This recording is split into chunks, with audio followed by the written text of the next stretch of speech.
It's been revealed that Prince Andrew hosted the late ex-offender Jeffrey Epstein as well as Ghislaine Maxwell and Harvey Weinstein at the Royal Lodge, the publicly owned home where he effectively lives rent-free after he paid for its renovation. For years, the bond between Prince Andrew and Sarah Ferguson has survived scandals, rumors, and relentless public scrutiny, but nothing compares to the storm now brewing behind palace walls. After a recent and deeply embarrassing humiliation, Andrew has reportedly issued a shocking demand that has pushed Sarah to her breaking point. This isn't just a private dispute. It's a dramatic clash fueling tension, anger, and disbelief within royal circles. So what exactly did Andrew insist on? And why has it left Sarah Ferguson absolutely furious? Andrew's harsh request pushes Sarah Ferguson to the breaking point. Andrew Mountbatten Windsor has reportedly stunned those closest to him with a bold and deeply unsettling request directed at his former wife, Sarah Ferguson, as the pair quietly live out what may be their final days together at Royal Lodge. The once high-ranking prince, now stripped of both his title and dignity after the king formally removed his prince status. From Buckingham Palace, His Majesty the King has today initiated a formal process to remove the style, titles and honours of Prince Andrew. Due to Andrew's lingering ties with convicted predator Jeffrey Epstein, has finally accepted that he will be forced to leave the home he has lived in for more than 20 years. His departure is expected shortly after the new year, but insiders say Andrew has already drawn a hard line with Fergie, with whom he still shares the sprawling Windsor estate. According to a source who spoke to Woman's Day, Andrew has insisted that Sarah keep her distance from him, an order that has left her not only furious, but deeply wounded. "She's so angry with Andrew," the insider said, "and the fact that he's demanded she stay away from him is making everything much worse." Behind the scenes, those close to Sarah say she is facing an overwhelming sense of loneliness at Royal Lodge. While she once found comfort in its quiet corners, she now reportedly feels isolated inside her own home. One staff member revealed she's been spending long hours alone, withdrawing into the far reaches of the lodge. She's even been pleading with the staff to stay longer with her because she feels so terribly alone. These new revelations build upon earlier reports painting a bleak picture of the couple's living arrangements. Despite sharing the same enormous home, Andrew and Sarah are said to scarcely see each other at all. According to Express reports, the pair have drifted into completely separate routines, rarely crossing paths except at mealtimes. Their once close partnership now exists mostly in silence, distance, and tension. Another insider previously told The Sun that the two live almost separate lives, occupying opposite ends of the mansion and rarely interacting. Yet they still come together for lunch and dinner, where the atmosphere reportedly shifts from icy silence to charged emotional debates about their futures. They've been overheard having some really intense conversations about everything happening around them, the source shared. The uncertainty is weighing heavily, especially on Sarah. Sarah's worry, according to those in the know, has reached a breaking point. With Andrew's future unstable and their living situation coming apart at the seams, she is said to be spiraling into fear and panic. "Sarah is extremely anxious about what comes next," the insider explained. "She's scared of being dragged into Andrew's mess and is deeply concerned about how all of this affects their daughters, Princess Beatrice and Princess Eugenie." While the world has long speculated about their unusually close post-divorce relationship, the current situation appears to be testing that bond in ways neither expected. Royal Lodge, once a symbol of their unconventional companionship, is now becoming the backdrop for loneliness, fractured trust, and looming separation.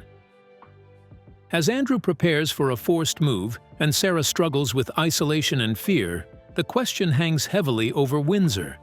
Can their long-standing partnership survive the strain of scandal, exile, and the unknown future ahead? How has the shocking demand affected their relationship? Did the effect become so obvious?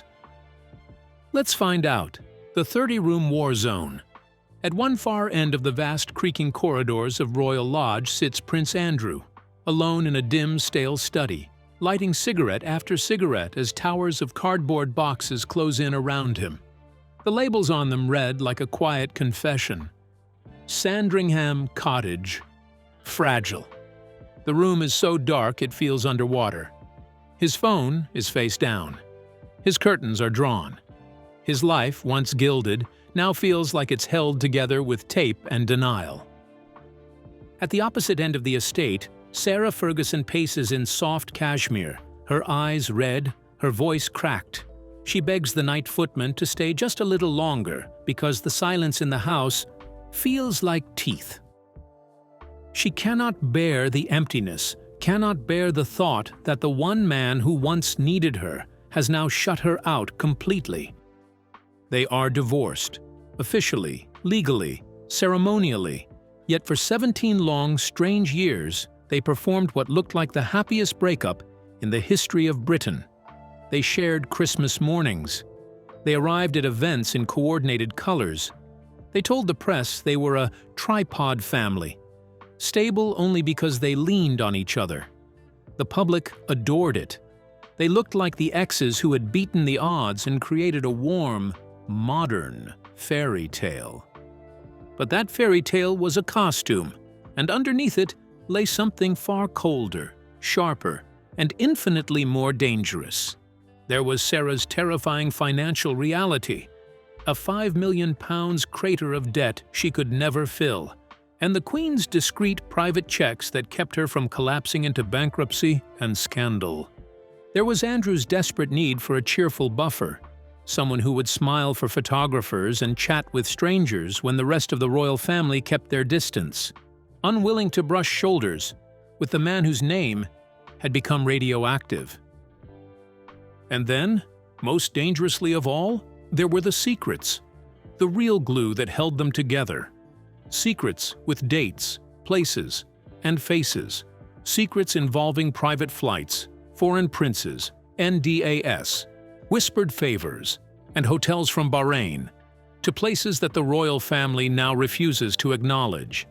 Secrets heavy enough to sink careers, reputations, and possibly much more. Together, these two forged an unspoken vow, created in fear and polished over years of survival. Protect me, and I will protect you. Keep my secrets, and I will keep yours. We stay silent, and we stay standing. For nearly 2 decades, that pact was their shelter, and now it has shattered. Prince Andrew has given the coldest, most brutal order of his life. Sarah is no longer to be anywhere near him.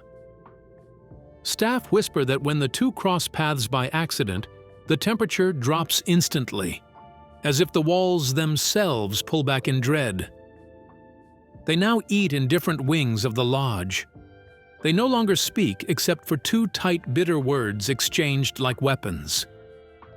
The movers? Sarah, who once sat across from Oprah declaring, "I will always stand by him," has been told she is no longer needed. No thank you, no kindness, no final conversation, just dismissal. Friends say she cycles between a blistering, shaking fury and long nights of quiet, heaving sobs. And in a twist so painful it borders on poetic cruelty, she has begun slipping into the private bar Andrew once entertained guests in. The same bar where Jeffrey Epstein once raised a glass. The bar where things began to crumble. Now, she drinks gin there alone, and Andrew sits in his darkness, and the long corridors between them feel like a battlefield after the smoke has cleared, empty, ruined, and echoing with what neither of them dares to say. So why did Andrew make such a shocking demand? How did they get there? Let's take a quick dive into how it all began in the past. The garden that still smells of cigars and sin, in July 2006, in the Royal Lodge, Windsor. The gardens are glowing under the soft honey-colored evening sun.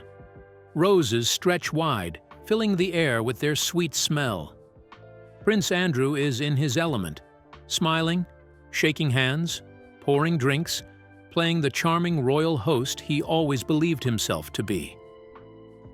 Crystal glasses sparkle with champagne, laughter floats across the perfectly cut lawns, and everything looks like a postcard of privilege. But hidden beneath all that elegance were shadows no one noticed, or pretended not to notice. Among the carefully selected guests at this intimate pre-party for Princess Beatrice's 18th birthday masked ball were three people who, years later, would become symbols of some of the darkest scandals of modern times. Jeffrey Epstein was there, calm and comfortable, despite having been freshly hit with an arrest warrant for sexually abusing a minor. Ghislaine Maxwell floated through the party like she owned the property, smiling, whispering, charming, every move rehearsed. And Harvey Weinstein lurked at the edges, pretending to be a friendly Hollywood powerhouse, while his eyes drifted far too long toward the youngest faces in the crowd. This wasn't a random stopover. They didn't just happen to show up at Windsor. Andrew personally invited them. He opened the gates of his private estate, the parts of Royal Lodge that few ever saw. The secret corners of the garden, the tucked-away lounge where phones were put away, the hidden bar where conversations flowed freely and were never meant to be repeated. For years, it was all whispers and rumors, but in 2025, old photographs finally surfaced. There was Epstein, slouched casually in a striped deck chair like he belonged there. There was Maxwell, feeding Andrew's corgis as though she were their new mistress. There was Weinstein, wide grin plastered on his face, posing with a teenage Beatrice who had no idea who stood beside her. Looking at those images now feels like staring at something toxic, like watching the exact moment a deadly poison seeped quietly into the bloodstream of the British monarchy. 19 years passed. The roses still bloom, but the magic is gone. The once beautiful gardens now feel cold, heavy, and eerily quiet. Weeds curl along the stone paths. The air seems to remember everything. And every time a new documents or witness testimonies from the Epstein files emerge, it is as if a foul smell rises again from those same gravel walkways, reminding the world of the rot that had been allowed to grow behind palace walls. By November 2025, the pressure was impossible for the Crown to ignore. King Charles, after years of hesitation and closed-door family arguments, finally made the decision that had been looming like a storm cloud. Prince Andrew's remaining titles were stripped away, his privileges revoked, and most shocking of all, his lease on Royal Lodge, his last sanctuary, the place where these dark seeds were planted, was terminated. It wasn't just an eviction. It wasn't just a punishment. It felt like the monarchy was finally unlocking a vault that had stayed sealed for far too long, one filled with secrets, shame, and the ghosts of powerful men who had used their connection to a prince as a shield.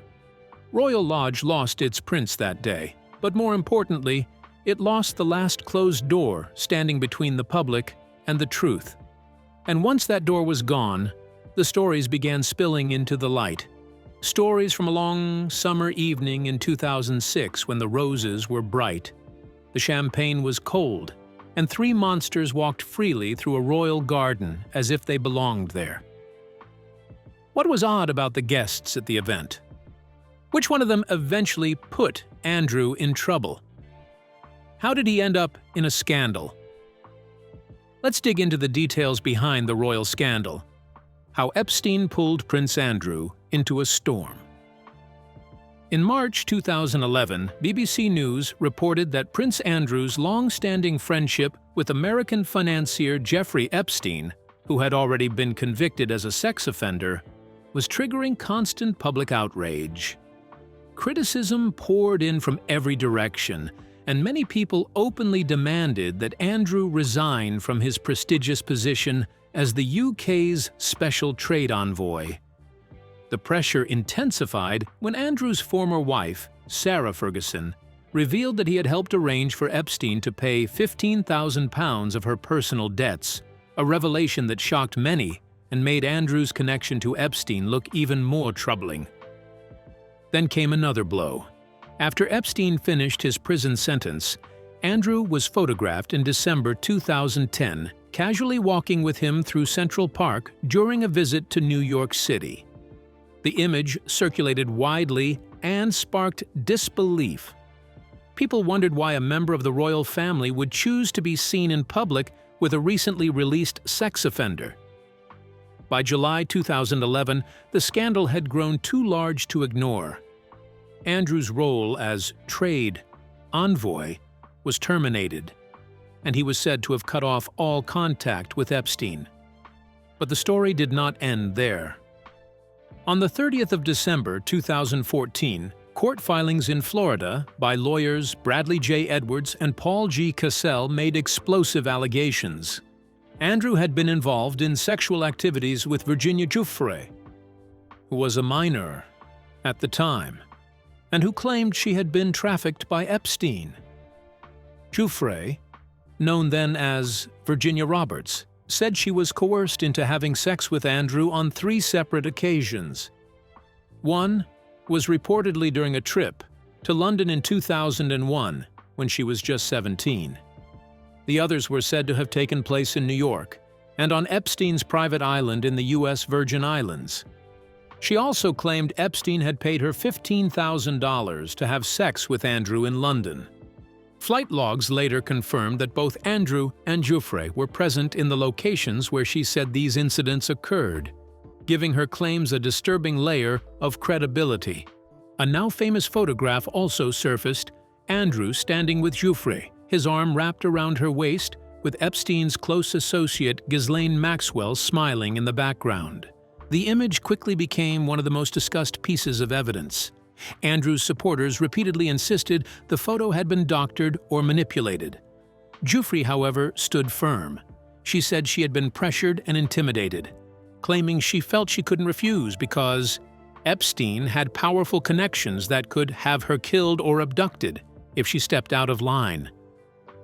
In 2022, after years of legal battles and public scrutiny, the civil lawsuit Giuffre filed against Prince Andrew was settled privately for an undisclosed amount, bringing no clear conclusion, only more questions. Then, in August 2019, newly unsealed court documents from a separate defamation case added yet another unsettling allegation. A woman named Johanna Sjoberg claimed that while inside Epstein's mansion, Andrew had placed his hand on her breast while posing for a photo with a puppet of himself from the satirical show Spitting Image. The revelations kept piling up. By the end of that same month, the New Republic released an email exchange from 2013 between literary agent John Brockman and writer Evgeny Morozov. In it, Brockman casually described being in Epstein's New York residence in 2010 and witnessing a man nicknamed Andy receiving a foot massage from 2 young Russian women. He later realized that Andy was none other than Prince Andrew, Duke of York. How did the scandal affect Andrew? What punishment did he get? Who else was sanctioned for the scandal? Let's talk about Andrew's stunning royal demotion. From Duke to private. On October 30th, the royal world was rocked by a stunning and unprecedented move from King Charles. In a dramatic and deeply consequential decision, he stripped his younger brother, Prince Andrew, of all his royal titles and privileges. The decree didn't stop there. Andrew was also ordered to vacate the expansive 30-room Royal Lodge, a stately home where he had lived since 2003, effectively severing his access to the residence he had called home for over 2 decades. The announcement, released officially by Buckingham Palace, sent shockwaves through royal watchers and the public alike, underlining just how swiftly fortunes can change within the monarchy. This jaw-dropping development came only 2 weeks after an earlier announcement on October 17th, which had already signaled a significant blow to Andrew's standing.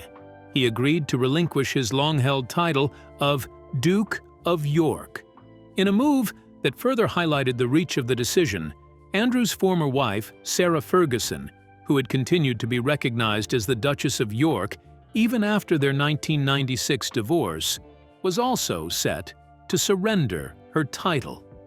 For decades, the couple had occupied prominent positions within the royal tapestry, but now, in a matter of days, the hierarchy had been decisively rearranged. As a result of these sweeping changes, Andrew would henceforth be known simply as Andrew Mountbatten Windsor, a name stripped of pomp and ceremony, carrying none of the royal weight it once did. Veteran royal biographer Robert Hardman, speaking on the Daily Mail's Palace Confidential, offered insight into what this might mean for Andrew in practical terms. Publicly, he may now be expected to show deference to his nieces, Princesses Beatrice and Eugenie, who by virtue of his demotion now outrank him in the family hierarchy. He probably will have to bow to Beatrice and Eugenie in public, Hardman noted, though he added that Andrew's compliance would probably not be happy or wholehearted, hinting at the inevitable tension and friction this shift is likely to generate. The focus, however, isn't solely on Andrew. As Hardman emphasized, the king and other senior royals have been deeply mindful of protecting Beatrice and Eugenie from any fallout caused by the family's controversies. "All along," he said, "the king and other members of the family have been concerned that the sins of the family do not befall them. They are blameless. They have led a pretty upright life and are level-headed and very nice young women." In other words, while Andrew's downfall has dominated headlines, the monarchy is keen to ensure that his daughters remain shielded from scandal, preserving their reputations and positions within the institution. This saga, blending intrigue, familial tension, and the cold mechanics of royal protocol, paints a picture of a monarchy both deeply traditional and unflinchingly modern. The fall of a prince, once a fixture in palaces, ceremonial duties, and public events, is more than just a personal setback. It is a public reordering of power, influence, and respect. For Andrew, life will no longer follow the familiar patterns of royal privilege. For Beatrice and Eugenie, the shift signals a rise in stature, responsibility, and visibility, placing them firmly at the forefront of a monarchy, navigating the delicate balance between legacy, duty, and reputation. As the dust settles, the eyes of the world remain fixed on the royal family, watching how Andrew adjusts to his new status, how Beatrice and Eugenie embrace their elevated roles, and whether the fractures within the family can ever truly heal, or whether this is just the latest chapter in a saga that continues to fascinate, scandalize, and captivate the public imagination. Why was Sarah affected by Andrew's punishment even though they were divorced? Why was she living in the royal palace? Let's delve into the details of Sarah's private struggles behind the public glamour. Ferguson uncovered. After her highly publicized divorce from Prince Andrew, Sarah Ferguson, the Duchess of York, remained a fixture of British tabloid fascination, her every move scrutinized and sensationalized. In 1995, her name made headlines in a bizarre international scandal when a baggage handler at New York's John F. Kennedy International Airport pleaded guilty to stealing a staggering $382,000 diamond necklace and bracelet belonging to Ferguson. The theft was shocking, yet it became just another chapter in the story of a life lived under relentless public attention. Despite their separation, Andrew and Ferguson continued to share the family residence, Sunning Hill Park in Berkshire, for nearly a decade. In 2004, the Duke of York relocated to the refurbished Royal Lodge within Windsor Great Park, a home once occupied by his grandmother, Queen Elizabeth, the Queen Mother, until she died in 2002. Ferguson, seeking independence yet staying close to Andrew, rented Dolphin House in Inglefield Green in 2007, a property just a stone's throw from Royal Lodge. However, a small fire in the bathroom in 2008 forced her to leave Dolphin House, leading to a temporary reunion under one roof with her former husband at Royal Lodge. Her restless spirit and desire for privacy eventually drew Ferguson abroad. By 2015, reports revealed she had moved out of Royal Lodge, taking up residence in Verbier, Switzerland, where she and Andrew owned a luxurious £13 million chalet. The following year, she applied for Swiss residency, marking a new chapter in her life far from the relentless glare of the British press. Yet she maintained ties to London, continuing to rent a stylish apartment in Eaton Square. Her real estate ventures remained active. In 2025, she sold a Belgravia townhouse for £3.85 million, purchased only 3 years earlier for £4.25 million. Initially bought as an investment for her daughters, the property had been rented out before being sold. Despite these moves, Ferguson continued to primarily reside at Royal Lodge until October 2025, when Buckingham Palace announced that Prince Andrew had been formally asked to surrender his lease, and Ferguson would make separate living arrangements. Ferguson's life in the public eye has not only been marked by opulent homes and headlines, but also by the darker realities of fame. She was one of the many victims caught up in the News International phone hacking scandal, which emerged in 2006. The violation of her privacy ultimately led to an out-of-court settlement for an undisclosed sum, a stark reminder of the invasive pressures that come with royal proximity.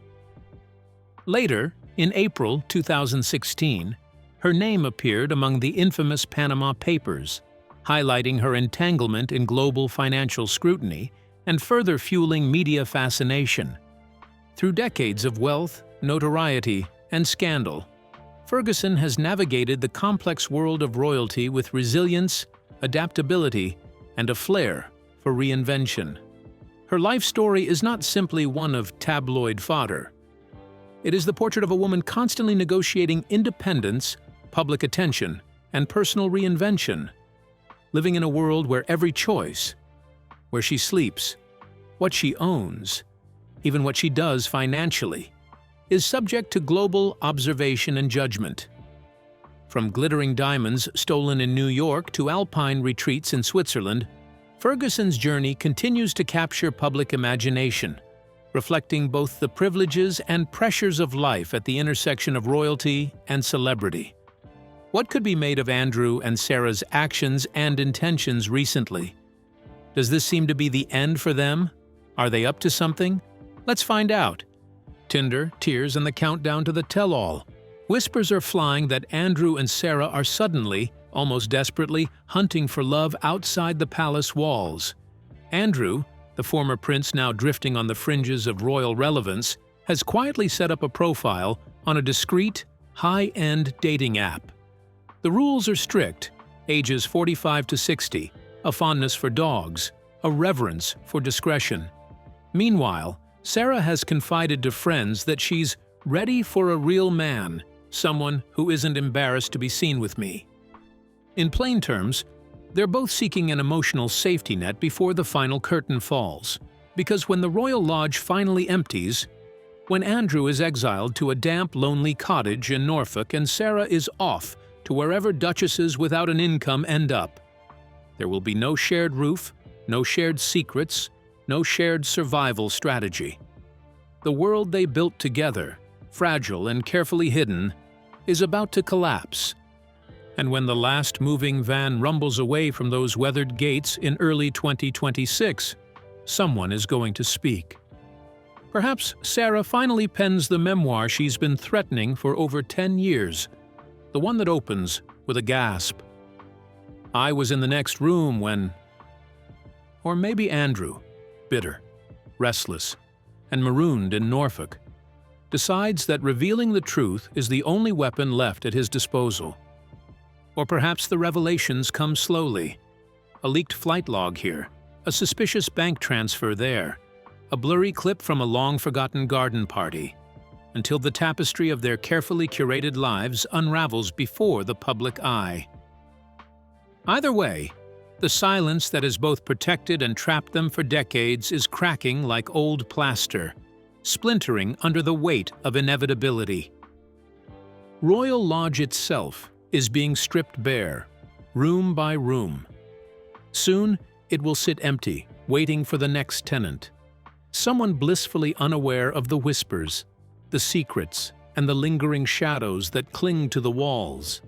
And somewhere out there, two very anxious ex-royals are swiping right, praying that the new person in their bed will love them, or at least pay them well enough to keep the past tucked away just a little longer.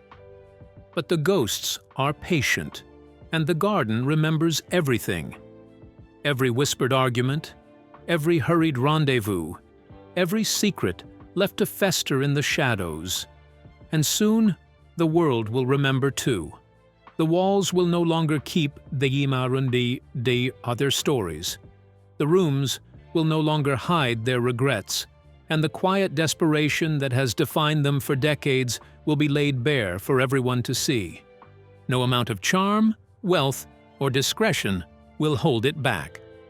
Because when the final chapter begins, the truth doesn't just leak, it storms, and no one, not even the royals, can stop it. So, do you think Sarah deserves to be furious over Andrew's demand? Is she free of blame in the royal scandal? We would love to hear your thoughts in the comments below. Don't forget to like and subscribe,